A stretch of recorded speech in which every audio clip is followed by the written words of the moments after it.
Welcome back to the Seattle Artscape Podcast. Today's guest is my good friend, Bill. Bill is an incredible person and such a significant art collector, as you can see, and we'll get some footage of that. Bill, I just want to say I appreciate you doing this.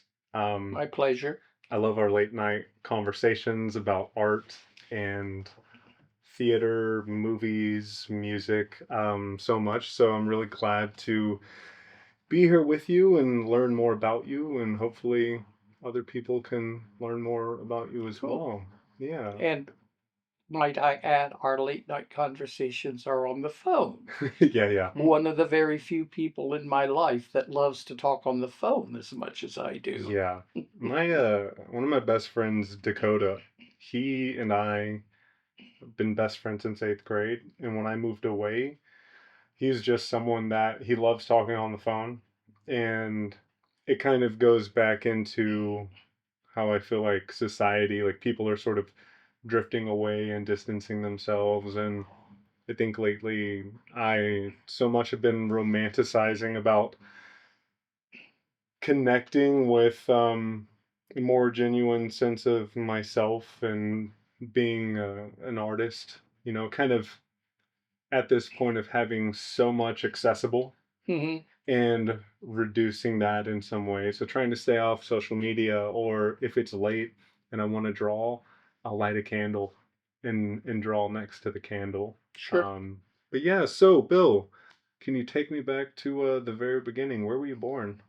Peru, Indiana. Okay. What was that like? Peru was a big city. Since I grew up on a 40-acre farm just a mile and a half outside of a little town of 200. Oh wow. Um, I'm guessing Peru must have been maybe 4,000, but that was Okay. a big city. Yeah. But I was born in Peru, Indiana, at the end of a severe electrical storm. Of course. um, and I was my parents' only child. Okay. Uh, and growing up on a 40-acre farm as an only kid was fantastic. Yeah. I we had a pond on the farm, we had a Mm. woods on the farm. Uh, we were our farm butted up against a cemetery that was up on the hill, Mm. and from the time I was a little kid, I loved taking the Macy Road up and around to the cemetery, and I played in the cemetery so Yeah. much when I was a kid. It was just I felt so comfortable there, and it was so beautiful, and Hmm. it was on a hill, so I was able to look out across the countryside. And I always had animals and pets, and Hmm. so it was great. We had neighbors, Yeah. and what really was special was my mother's brothers and his wife had 4 kids. Uh, Sharon was the oldest, then Anita, then Argel was born 1 year before I was, and then 1 year after I was born, Lewis was born. Hmm. And we lived close enough because they lived just on the other edge of the little town of 200. So Okay. we pretty much saw each other every day. Oh, nice. And so I still consider them like brothers and Yeah. sisters. We've only lost one, and that was Argel. Oh, yeah. So whenever because I also grew up, I spent a lot of time on my grandparents' farm, Hmm. and I had a bike, and that's all you really need. And I remember their driveway was very long, maybe an eighth of a mile long, a gravel driveway. And I would just ride down the driveway as fast as I can, brake, and see how long of a line that I could make in the gravel. Or ride around, and I would like sing uh the Happy Days intro to cows to try to get them to come up to me and pet them. So absolutely resonate with that, because your imagination is really so open, you know. A stick can be a weapon, and you can be a knight in shining armor if you want to, or, you know.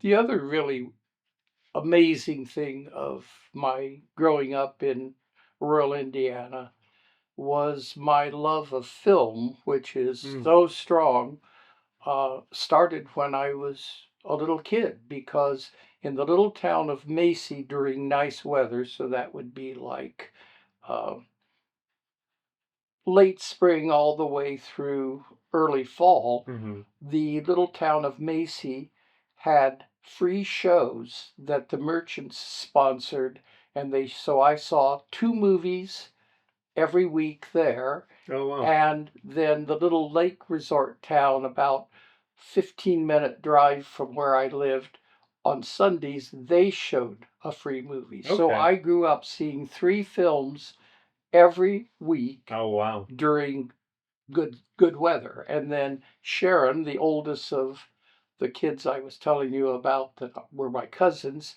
she would take care of all the rest of us when her parents and my parents would want to go places.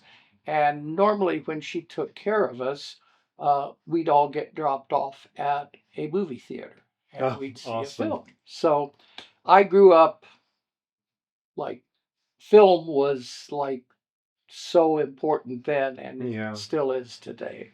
What do you think resonated with it, or with you about film when you were a kid?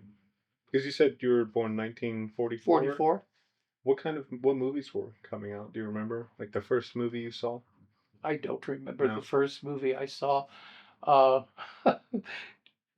they would always, before the actual main movie would start at these free shows, they would show serials like Hmm. Tom Mix or um, some cowboy serial. Okay. Um, the two movies that I remember, and I don't know how early it was that I saw these, that impressed me and made a lasting impression on me that I saw at the free shows. One was The Creature from the Black Lagoon, Oh, wow. and the other one was The Desperate Hours. Okay. And the main thing I remember about The Desperate Hours, and I don't even know how it all led to it, but there was a scene where the people were hiding under a table. Hmm.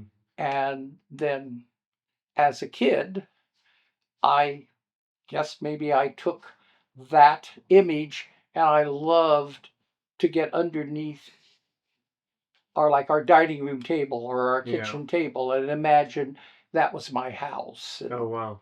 Yeah, this is mine. We're yeah, gonna get a yeah. box. But film was a way to go places, new Hmm.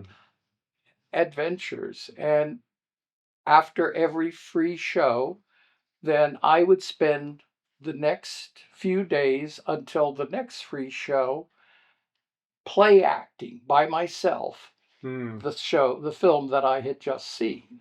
And sometimes I would assign roles to my pets, Yeah. but normally I would just make them up. Yeah. And Full blown imagination. yeah, How long were you in Indiana for?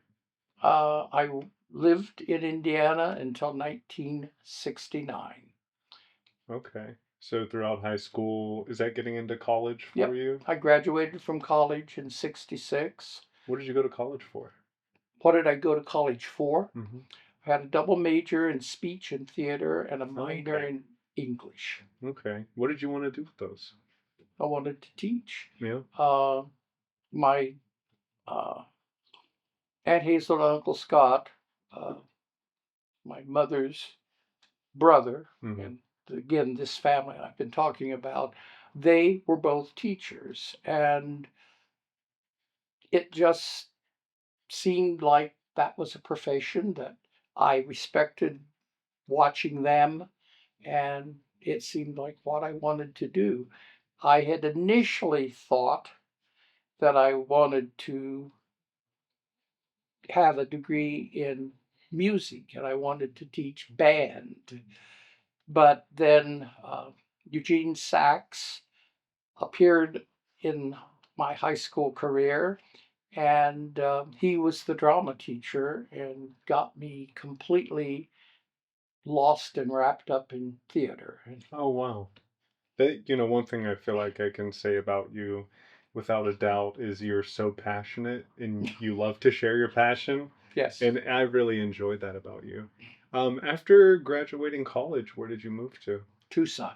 What brought you there? When I graduated from college, I married my best friend in college, and we had met marching beside each other in marching band. Okay. She played uh, alto saxophone, and I played tenor saxophone. Okay.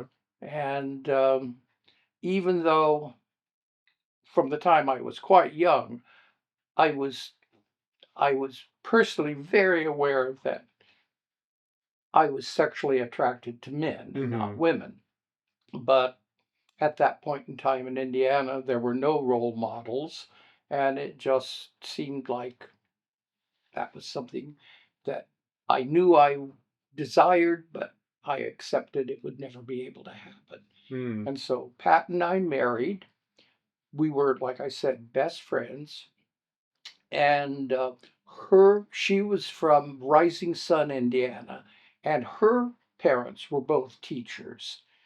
And the year that Pat graduated from high school and entered Ball State, her parents, with her two younger sisters, moved to Tucson, Arizona. Mm-hmm. So we had that connection. Okay.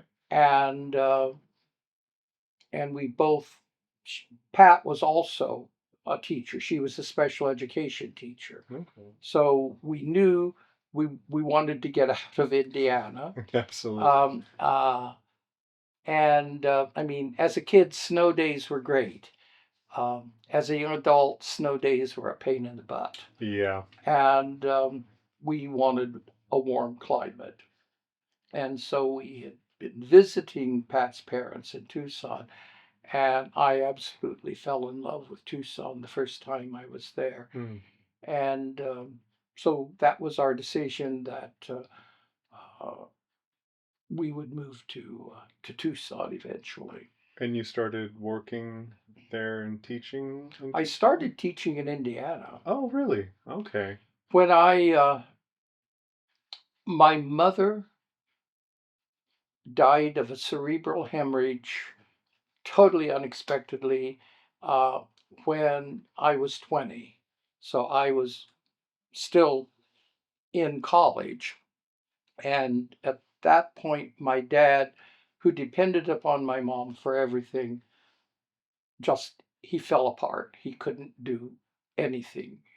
And it was left to me to make all of the arrangements for mom's funeral and get dad through all of that. And so Pat and I would, every other weekend, we would leave Ball State. Pat had a car, I didn't, and we would drive to the farm to check on dad and just spend the weekend with dad. And we were back there one weekend and we went shopping. And when we came home on a Saturday afternoon, we found dad lying on the floor in our living room at the farmhouse, paralyzed from the waist down. He'd had an aortic aneurysm, but it miraculously somehow sealed. So he lived. But then he had to be taken to South Bend, Indiana, because there weren't facilities that could do the operation he needed in the next largest town next to our little town of Macy, which was called Rochester, which is actually where I went to high school. So he was taken to South Bend, and the mother of my best friend from high school at that time had moved to South Bend, and she was a nurse Mm-hmm. at the hospital where dad was taken. And so she said, "You and Pat are not going to need to rent any place or get pay for a place to stay. You'll stay with me." So that's what we did. And during the time that Dad was in ICU, um, I one day told Pat that I needed to go back to the farm to check on things, and so she stayed with Dad, and he was in intensive care and recovering. But I went back to the farm, gathered the mail, checked on things, and as I was coming out onto the front porch, locked the door, and getting ready to leave, a black car drove into the driveway, and these two men got out and they approached the porch and they handed me foreclosure papers on the farm. Mm. And I was totally unaware that my dad had mortgaged the farm to the hilt and he just didn't have the money, and so he hadn't been making payments. I didn't know this. And so the farm was being foreclosed. And so I assumed instantly, well, I'm not going to be able to finish college. I'm going to have to just stay here, get a job, uh, take care of Dad, and again, it goes back to Aunt Hazel and Uncle Scott. They said, no, Bill, you're not going to do that. We'll help you. You're going to sell the farm and you're going to get your education. Mm. So while Dad was in intensive care with Aunt Hazel and Uncle Scott's help, I sold his family farm. So by doing that, I got enough money from the sale to pay, and he had no medical insurance. So I got enough money to pay all of his medical expenses and had enough to have sort of a cushion when I got him out of intensive care and knew I had to move him somewhere because his farm was gone. He could no longer go back home. So I put him in a nursing home in Rochester, Indiana. Then I went back to Ball State to finish my last few courses. And then the final thing I had to do was student teaching. So I was able to get my assignment for student teaching in Rochester.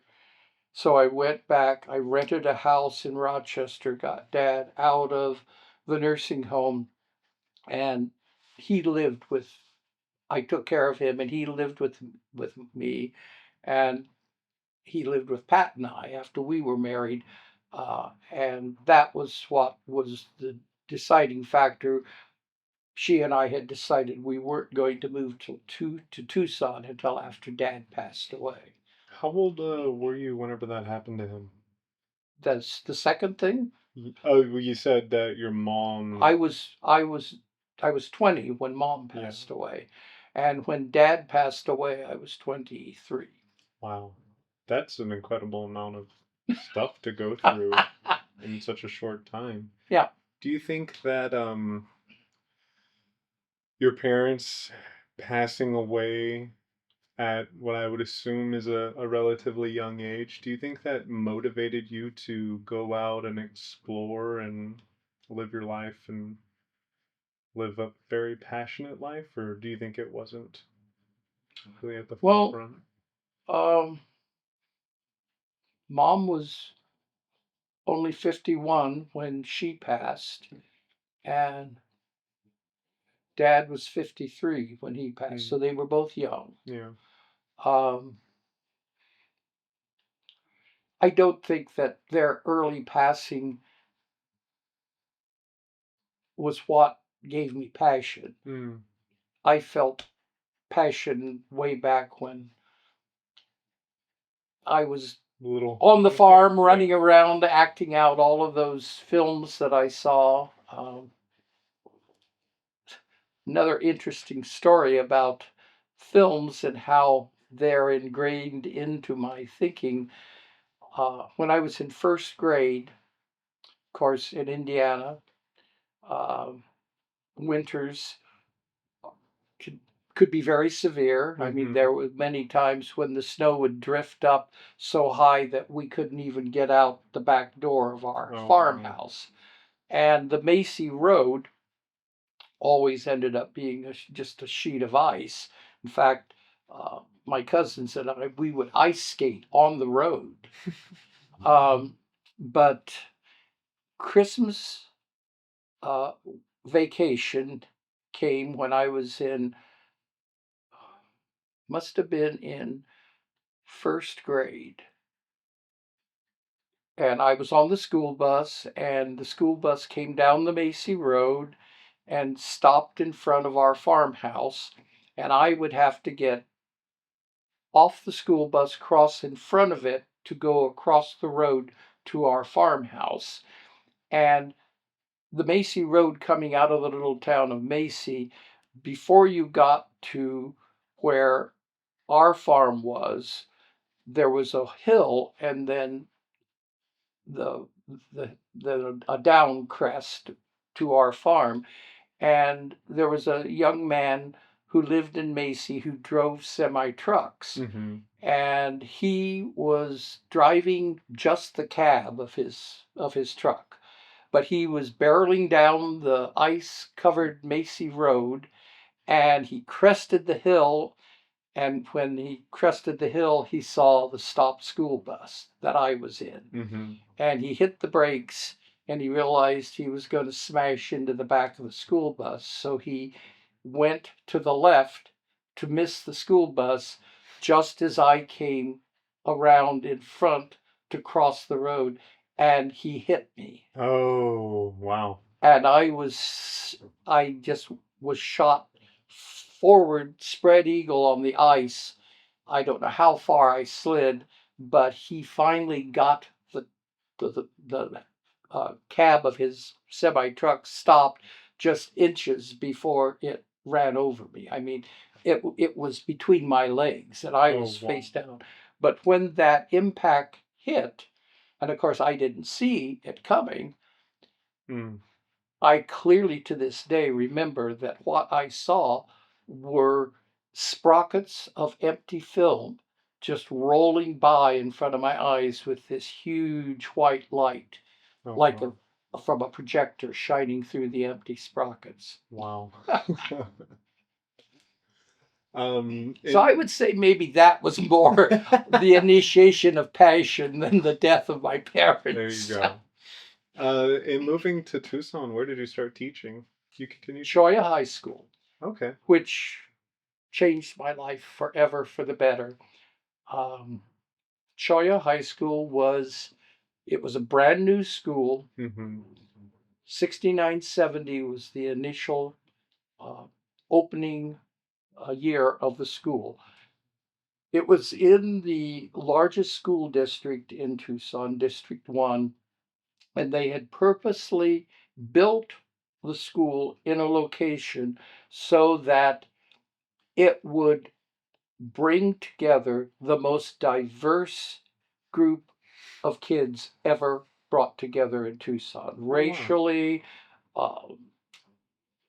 financial backgrounds, everything. And it also brought together students from the two rival high schools, Pueblo High School and Tucson High School. And Herb Weish was the principal. And I have so much respect for that man. He understood what he was doing. He hired a very young faculty. Mm-hmm. And the whole concept of this school was not only making it the most integrated that had ever happened in Tucson, but it was an experimental school. It was to work out an amalgamation of all of the very experimental teaching techniques that had been developed during the 60s. Okay. So the entire school was built around, the areas were not classrooms, but they called them pods. And they were large enough to contain a large group of kids. the entire teaching uh, system was based on team teaching. So we taught two different subjects together. I was part of the American Studies program, so I was teaching English, American literature, and my partner was teaching American history. Okay. And there were a lot of other interesting combinations, but and we had no textbooks. Oh, wow. We had learning activity centers, and they contained class sets of textbooks. Mm-hmm. But the curriculum was all written by the faculty. Okay. So they would give us like um, a week where no students would come to school. It would just be the teachers, and we would all work on our learning activity packages. And these were packages that you, I would prepare with my teen teacher, Lois Sorrell. And the idea was you prepared this learning activity package so that the students could progress at their own rate, Okay. which was great, very wonderful idea. Unfortunately, the very smart students would be finished with the learning activity packet, like, real quickly. And then what would you do with those students when the others were slowly getting through the rest of the Yeah. packet? So there were a lot of trials and tribulations in it all. Um, Also, it was 1969. Um, Vietnam War was raging, Oh, wow. and we had, I always think back on how racially and financially mixed the student body was. But the thing that I also always remember is we literally had cowboys and Indians and hippies. And I can remember seeing the students, the cowboy students, coming to a school in their pickup trucks with their gun racks on the back, Yeah. and they they always refused to take their cowboy hats off in class, which we all just decided, okay, Yeah. not gonna. That's minor. You can wear your cowboy hat, but they then started laying an ambush during uh, uh, class break times uh, to ambush the hippies, and they'd hold them down and cut their hair. Oh, no. It So sounds there was terrible. all sorts of controversy with that. Um, so Herb Wesch, the principal, also had hired a brilliant um, counseling group of people. And during that first year, there would be many days when over the intercom, uh, Herb Wesch would say, afternoon classes are canceled. Everybody meet in the lecture hall. We're going to have an afternoon of counseling. And so we would do group counseling, the Oh, wow. That's entire nice. student body. It was phenomenal. Mm-hmm. Um, and it just changed everybody's life that was there. What was happening during the student counseling that you feel like was significant or beneficial? Um, Strongly encouraging acceptance of diversity. Okay. I remember another incident from that whole situation that I'll never forget. Um, we didn't have a theater built yet. I was just in a classroom where I taught theater and where we did our theater productions. And I was working on a production of The Crucible. No. And this school was beautiful. I remember when I first drove up to see the school for the first time, it looked like this gleaming white space station. Just, it was beautiful, and it was The all desert. built around a poured concrete atrium Oh wow. with a skylight above, Well, that's and beautiful. these winding concrete staircases that went up to the upper level of the main building. Mm. And so I was rehearsing the Crucible in this classroom without any windows, and it was like 3 days before opening weekend, and all of a sudden, in the middle of rehearsal, there were all of these screams started coming from the commons area, and two of my students uh, who were in the production of the Crucible, two black girls, all of a sudden, when the screams started, and this was totally out of character for them, they just stopped in the middle of the rehearsal, took off running, opened the door, and went running out into the commons area. Well, you know, we were opening in 2 days, and I'm going, oh my God, what's going on? So I went out running after my two students. And when I got out into the commons area, they were already running up one of these winding staircases to the art room that was up on the second level. And I saw this other girl, one of our Choya students, black girl, come running out of the art room. Her wig had been ripped off. She was bleeding from the head, and she was running down the stairs. And my two students started running after her, and they went busting out of the building, and they started heading down to this construction area, which still had lots of rebar and concrete pieces and everything, because they were still building another building, and it was going to also, they were also going to build a theater soon. So I'm running as fast as I can towards this scene, and what the whole deal was I had explained earlier that it brought together the two rival high schools. Mm-hmm. And so two girls from Tucson High decided that this one girl who was now a student at Choya, who had been a student at Pueblo, that she was messing with their boyfriends. Uh-oh. And so they came to reckon with her. Yep. And so I'm running down towards this construction area, and as I'm approaching, I see my two students, and my one student was screaming at these kids from Tucson High, and all of a sudden I see this one student from Tucson High pick up a piece of concrete. I mean, it was hefty.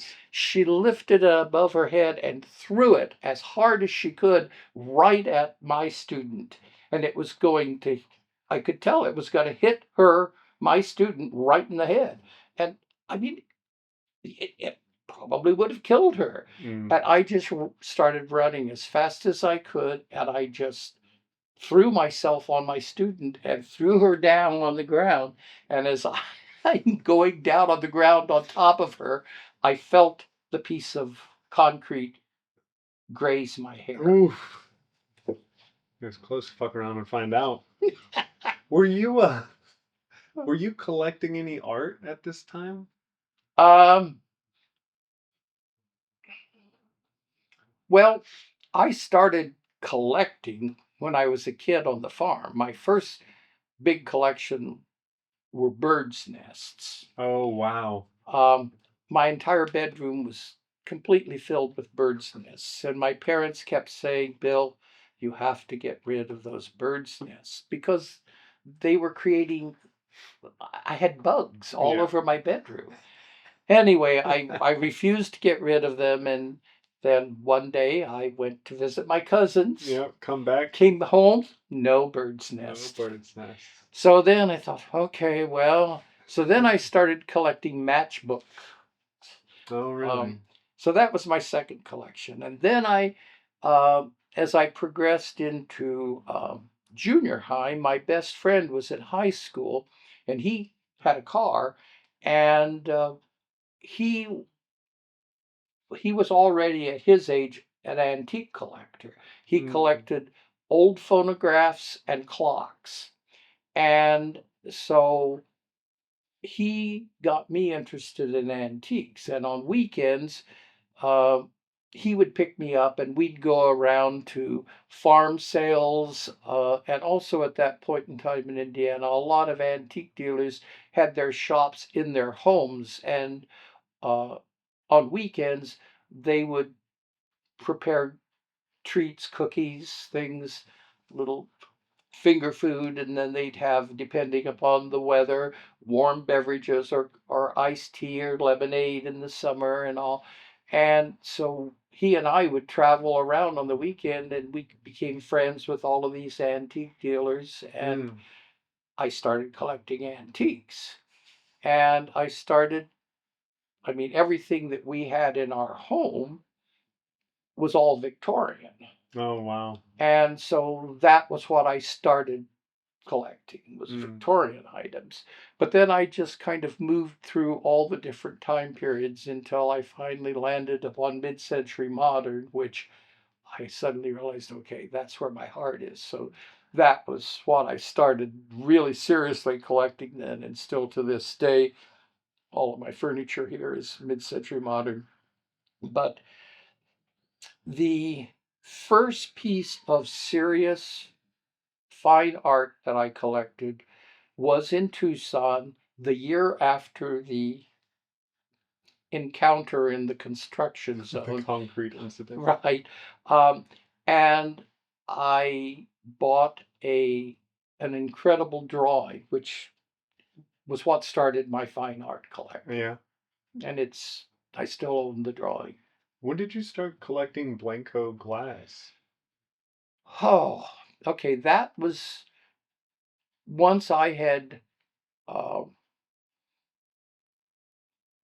well, I lived in Tucson up until 1980. And in the spring of 1980, I moved to Seattle. Okay. I arrived like 2 days after Mount St. Helen had blown. Oh, wow. And I moved Again, here. Another fierce weather event. No kidding. Here comes Bill. Well, and it's very interesting because I moved here sight unseen, because what had happened by that point in time in Tucson was, because my aunt and uncle had taught all of their lives, I assumed that I would teach all of my life. But I reached a point where I just realized I didn't want to do that anymore. So what did I want to do? Well, I decided I wanted to open my own cabaret, but I knew I didn't need any more theater training, but I had never worked in a restaurant. So I decided that I was going to pick some place that I had never been to in my life, move there sight unseen, and learn the restaurant business. Okay.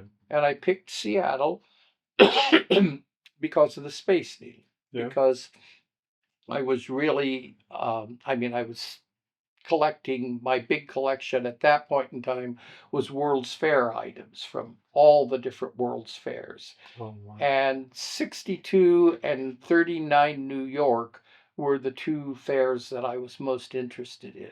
And 62 was very significant in my mind because that's the year I graduated from high school and started college. So that's why I picked Seattle. And I moved here, and the second day I was here, I got a full-time dishwashing job at Etc. on Broadway. Ground zero. Yeah. But the interesting thing was, as I was approaching Seattle, I was curious about Mount St. Helen. So I thought I would drive to the site and see what I could see. And I did go to the site that was, across from the mountain. And I will never forget that whole scene. I wrote in my journal about it. I called them the disaster hawkers because this was just 2 days after the eruption. And when I got up there, there was this whole area of tents set up. And they were all these people selling memorabilia. Um, I to this day wish I would have bought the one item that I still remember. This one tent was selling these cardboard hats that were shaped like Mount St. Helens. And on the very top was cotton. And then there was a bulb tube that came down from a cord from the hat. Mm-hmm. And if you squeezed the tube, it would blow the cotton up in the air. So it was like the explosion. That's kind of genius. It is. And I wish I would have bought one of those. You're not going to get one of those now. Okay. And then you ended up managing, etc., right? I did. Leon Torrey started the first Etc. restaurant in 1975. So that's before I moved here. But by 1980, and that first one was in Madison Park. And then by 1980, he had opened his second one on Broadway, on Capitol Hill. And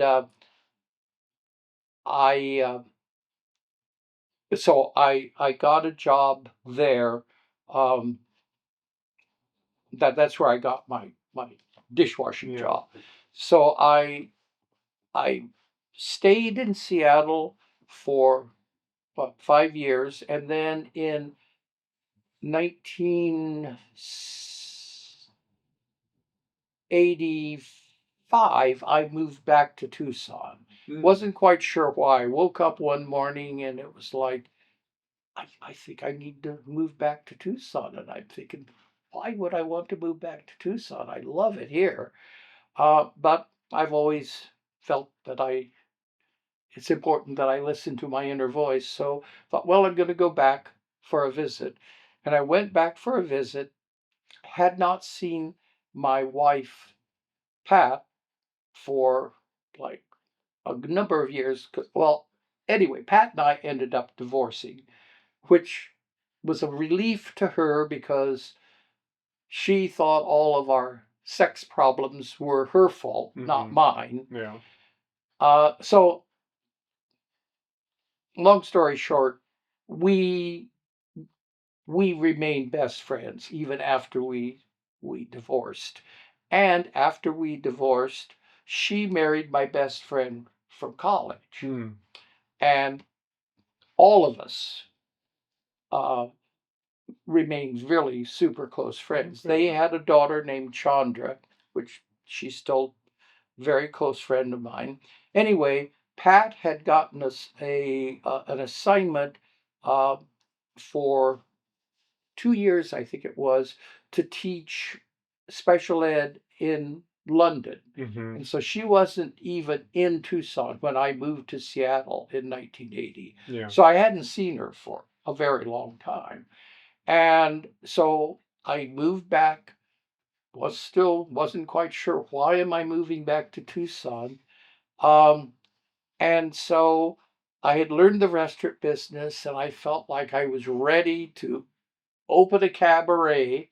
So I ended up opening a cabaret or doing cabaret shows in the oldest coffee house in Tucson. Okay. And it was during the first show that we did in Tucson at Cafe Olay. The show was called Los Muertos the Dead. And Randy and I had gone, he was in the show and we were working on that together. We had gone to the cafe to check on props and all because it was coming up on closing weekend. Pat had gone to school.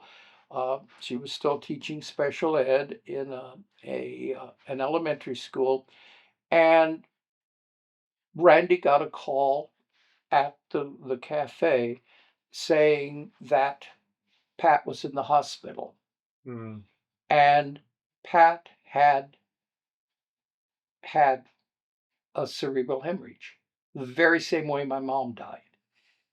So Randy and I went to the hospital. Um, Pat's family was all there. We all were around Pat's bed. They had run 3 tests, and each one came back that she was basically brain dead. And so the decision was made to unplug because she was on life support. So we were all around her. We unplugged her life support, and she passed.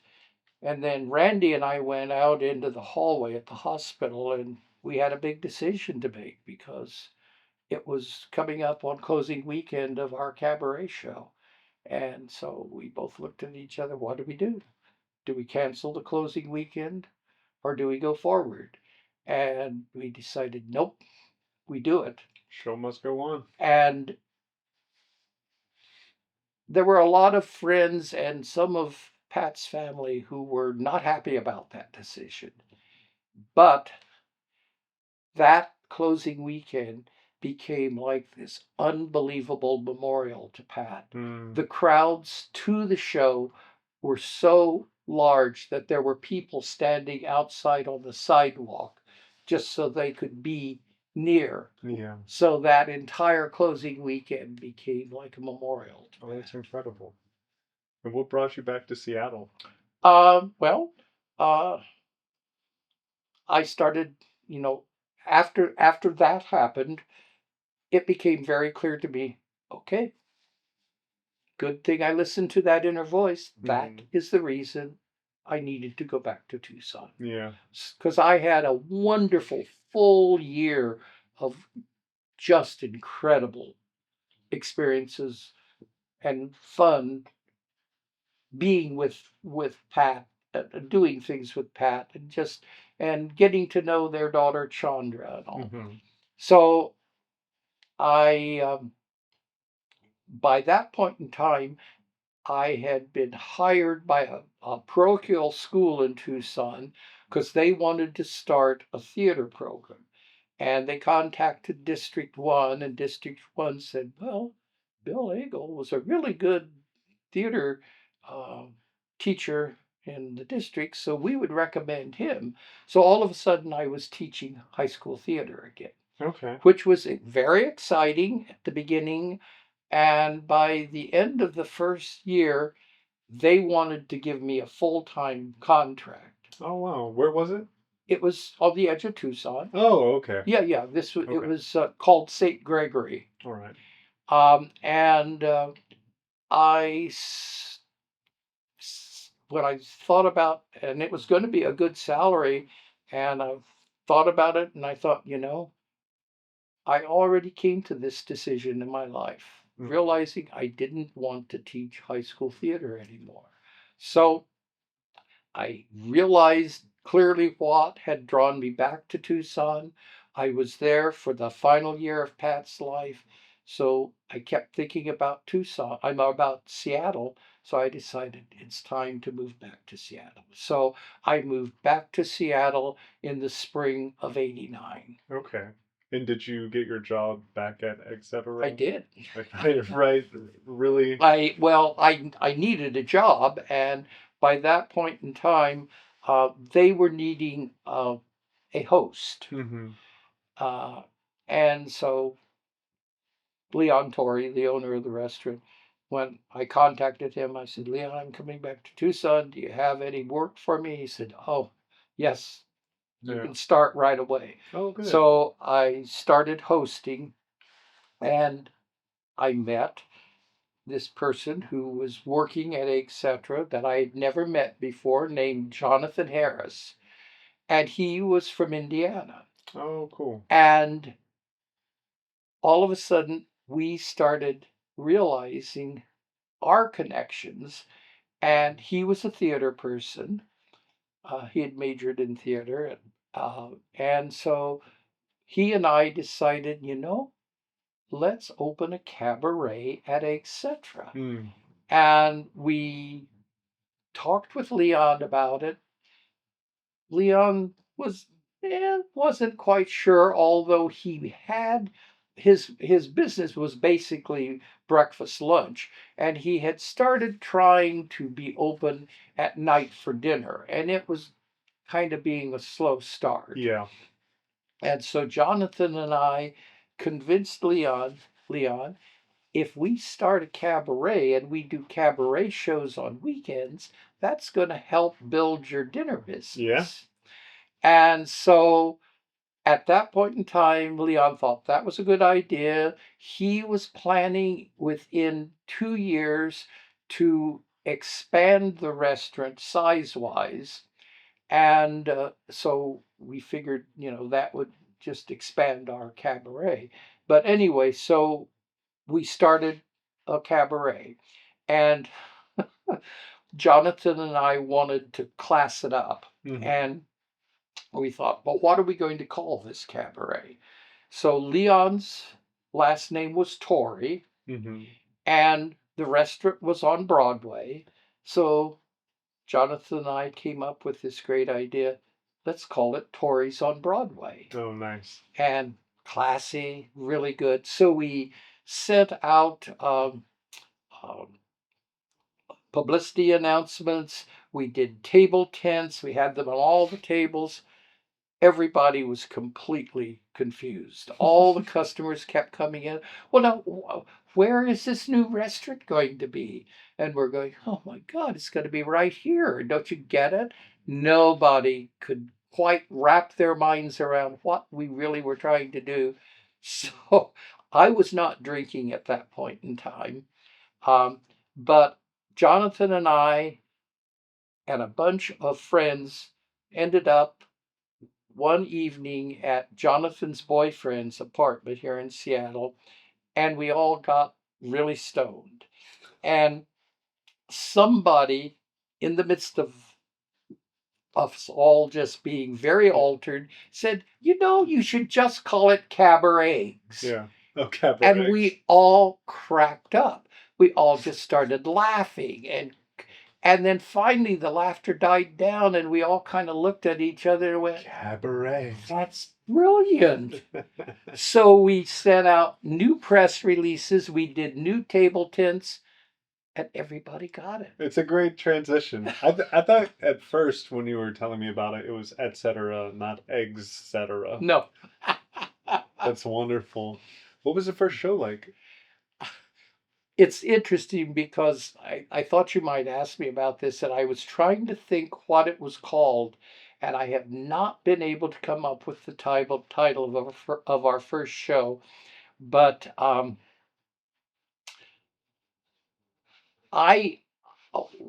what we did, how Jonathan and I divided our duties. Jonathan directed the shows, and I ran the box office. Of course, we didn't have money for a real box office, so I turned my home phone into the box office. Yeah. So I would work all day at etc., come home tired.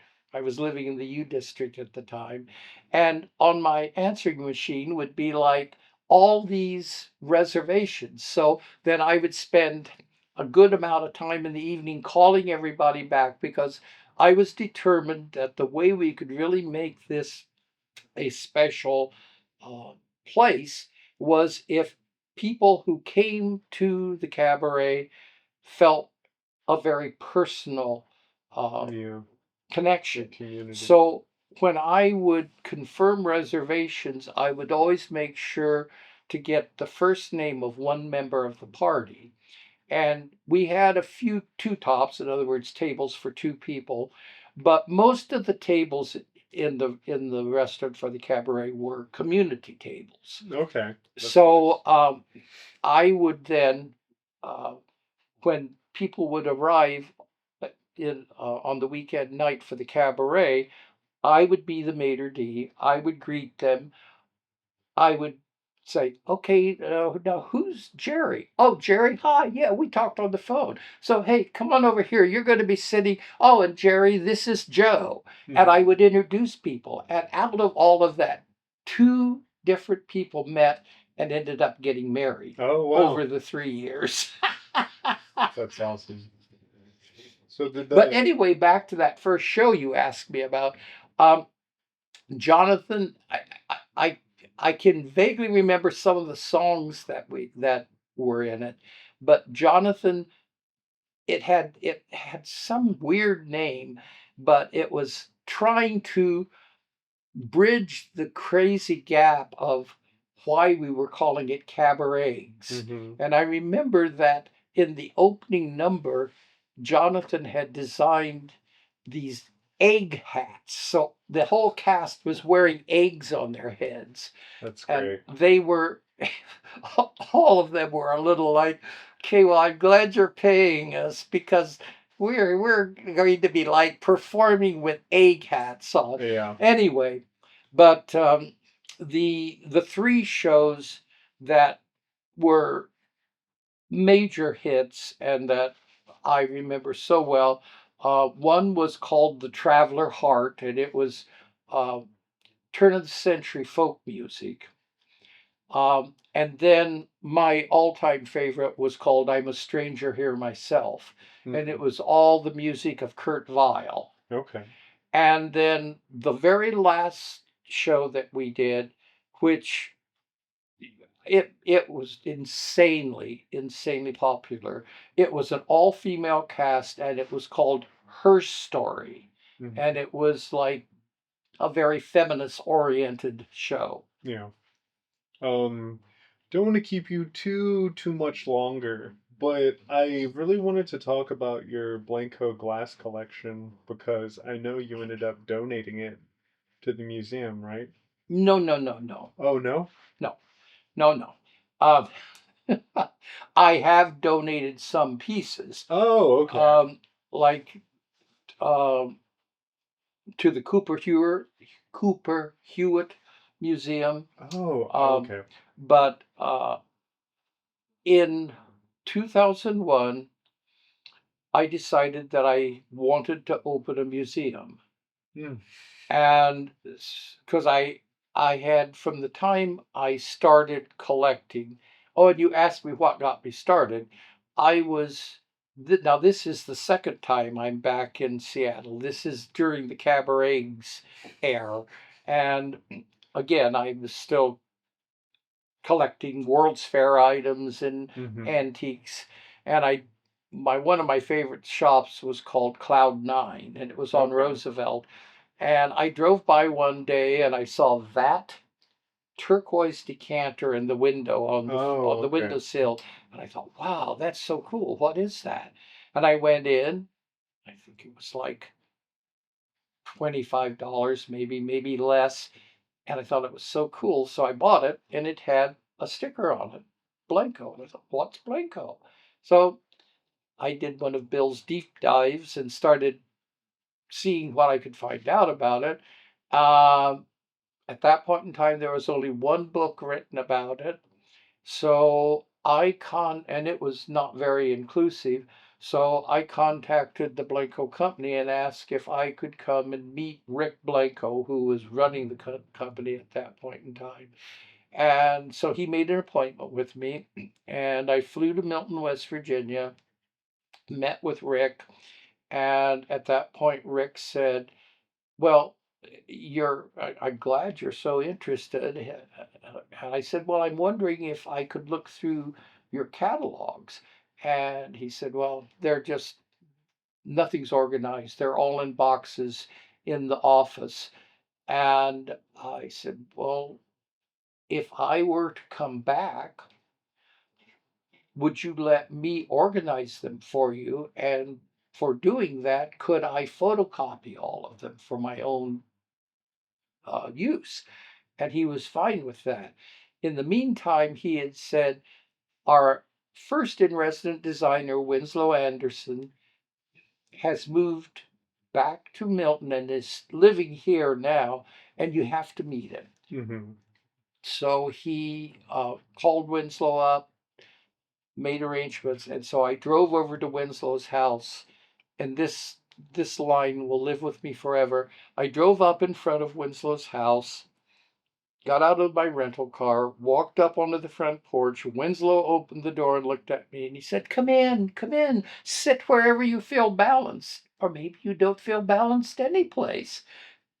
And I was instantly in love with this man. It was Yeah. like, oh my God. Anyway, during that first visit, I explained to him, and mind you, I had just met him, that Rick had given me permission to make arrangements within the next few months to return and actually research uh, while I organized all of the catalogs. And Winslow said, "Well, you're going to live with me while you're doing that." Oh, cool. So I went back to Milton and I was there for 2 weeks living with Winslow Anderson. And every weekday I would get up early, go to the factory, and do research. Oh, that's awesome. And then I would go back to Winslow's at night and be like just regaled with all of these amazing stories of Winslow's first years at Blenko, Winslow's adventures as a openly gay man at the Yeah. time when that wasn't possible, and Mhm. because Winslow was considerably older than I. But anyway, I remained really close friends with Winslow all the way up until I talked with him on the phone a week before he passed away. Oh, wow. So you're pretty closely ingrained with Blanco. It really holds a special place in your heart. Right, and when I then in 2001 decided I wanted to open a museum, I thought, well, I want to open a Blanco museum because I've got so many pieces of Blanco, so many that many of them are just in storage. I don't Yeah. even have them out. But I had always been collecting crazily, like I was collecting for a museum. I Mhm. wanted to have every designer represented, every time period. Yeah. So I contacted the company and they gave me their approval. So in 2001, with the company's approval, I opened the Blanco Museum of Seattle. Oh, okay. So that's what it was. How long was that open for? 3 years. Oh, wonderful. And we did a different show each year. Um, and I would have continued with it, but I opened it in the back of the 222 Westlake Antique Mall, Mhm. uh, which I was managing at the time. And so, because it was a museum, nothing was for sale. But I still did lots of advertising constantly for 3 years.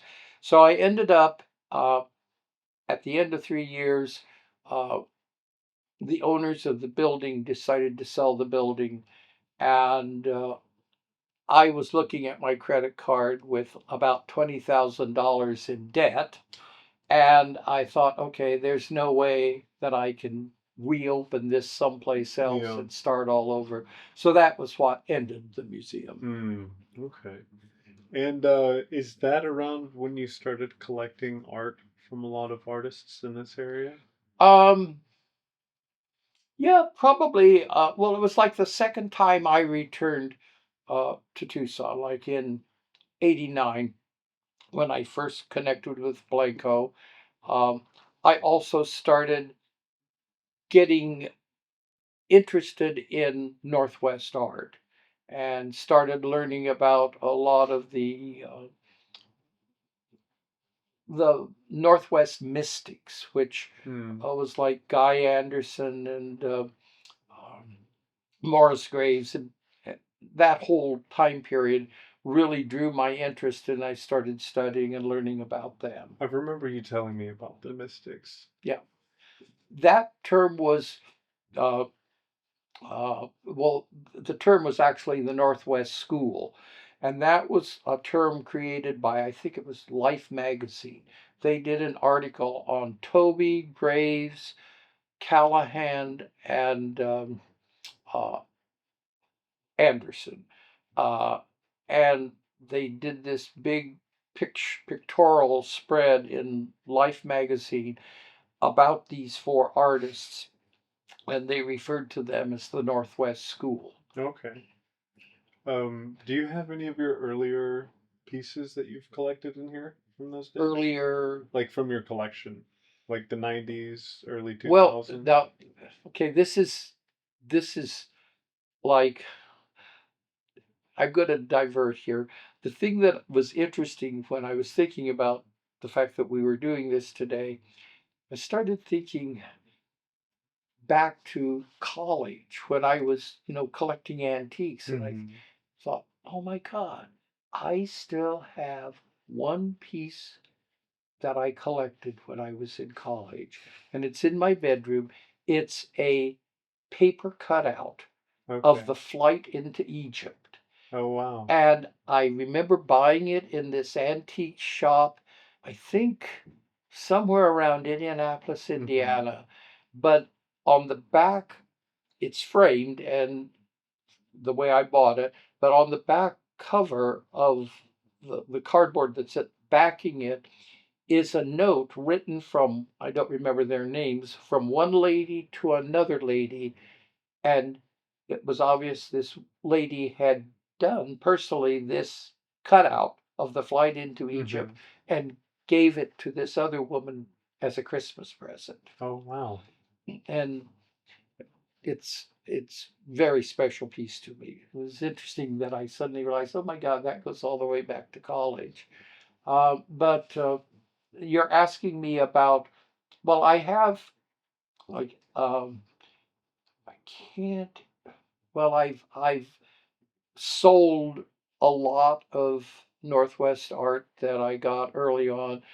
I mean, my you can see my Yeah. walls are like so full that if I fall in love with something new, I pretty much have to decide what I'm going to sell to, One number in, one, one out. pay for something new, and number two, find a place to hang something new. But as far as I have um, two really beautiful pieces by Guy Anderson and he was one of the four featured in that Life magazine Okay. article. I know you and Michael at times will like trade or sell Right, pieces. Are there any other collectors in Seattle that you do that with? Mark Mueller. Okay. I don't Yeah, know if I know Mark. uh, he's an artist. Those two Hmm. Mexican hearts are his. The uh, black and white piece on the wall over there, the bather in the water, Oh, that's that's his. beautiful. This ghost deer up here is Mark's. Um, anyway, he and I definitely. Oh, and the piece there, Drawing. the uh, like just up to the left from your piece, the Oh, pink okay. background. Yeah. That's called Electric Sunrise, and that's a piece of Mark's. Yeah. It's so incredible. You have so many people in here, like the This piece art here, grave. which is called The Absinthe Drinkers. Mm. This is by Michael Agle. He and I became really good friends to the point that he would let me come to his apartment and watch him paint.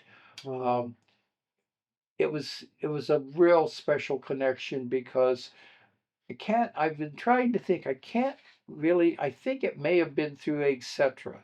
that I actually met him, but early on, we it became it came up that our favorite contemporary American play was Who's Afraid of Virginia Woolf by Edward Albee. And this is the first time I was in Seattle. And I had a huge vinyl collection in mm-hmm. Tucson, which I didn't bring any of it with me the first time I moved. I stored it all in Tucson. But one of the things I had in that collection was a box set of vinyl uh, recording of the original Broadway cast of Who's Afraid of Virginia Oh, Woolf. cool.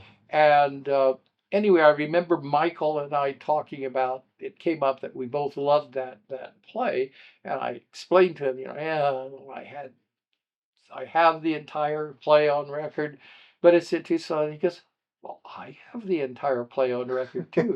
So I cannot tell you how many nights Michael would invite me over to his apartment.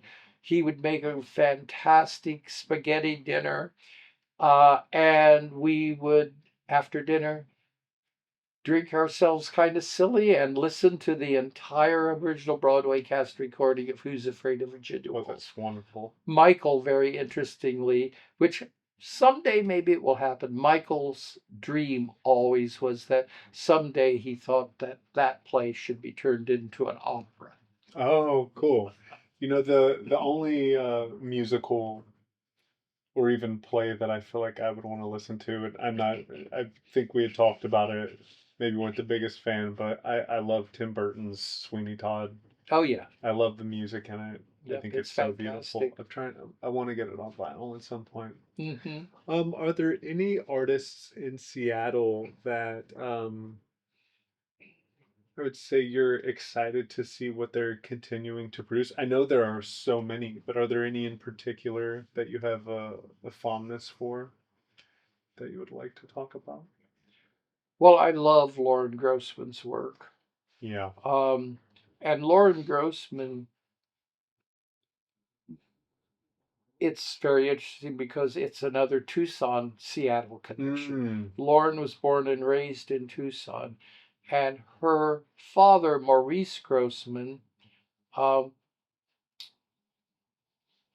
started and developed the ceramics department at the University of Arizona, and he taught. He taught in the ceramics department at the University of Arizona right up until I think like maybe a year before he passed away. Um, and so I really love Lauren's work, and I'm always excited to see what her next move is going to be. Yeah. Saya Moriatsu is a person I really respect. She's local. Recently, I've been introduced to Sonia Peterson, who did the Lemonhead Pieta there. Oh yeah. That's part of her new line called the Sour Parade. Yeah.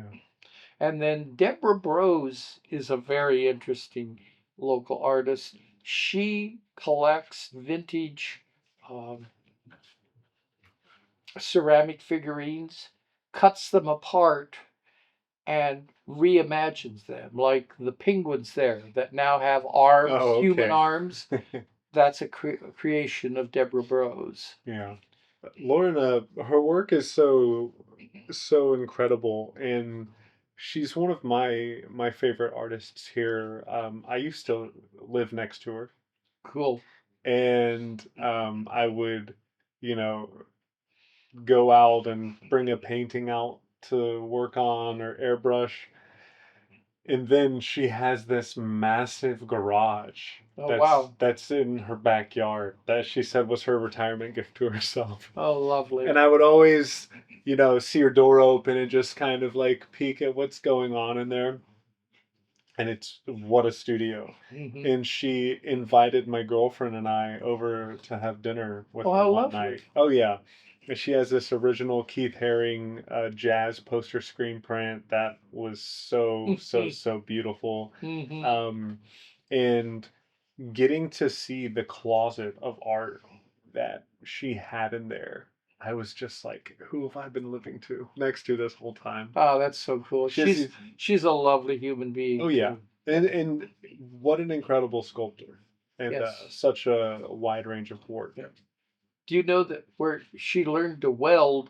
She did a residency at Kohler Oh factory. no! Oh cool! Yeah. That's so awesome. Yeah. Just backing up just a little, he's no longer based in Seattle. He's now based in uh, Philadelphia. But George Rodriguez is one of my top local artists, and also Rachel Maxey. Okay. That wood sculpture is Rachel Maxey's. Oh wow! The monkey mask is George Rodriguez. Yeah. And how was the sculpture made? I remember you telling me about This it. one? Yes, sir. Okay, that's by Sasha Brastoff, who was um, what a character he was. He was openly gay. Uh, in the military, he became really well known for doing Carmen Miranda drag. And then after the military, he moved to LA. Uh, One of the Rockefellers sort of became his financial backer, built him a state of the arts studio in LA, and he was sort of the artist to the stars. He did ceramics, he did fabrics, he did paintings. Anyway, he closed the the the big studio, and uh, then uh, in the 70s he started just in his backyard doing these magnesium sculptures, and he would create them in these big um, metal drum keg like things that he had in his backyard. Yeah. And he got in a lot of trouble with his neighbors because there would be explosions going off at all times of the day and night as he was creating these crazy sculptures. Yeah. No, that's super wonderful. On that note, Bill, I think it's a good spot to end it. I love you, my friend. I Indeed, appreciate same. it so much. Thank you so much.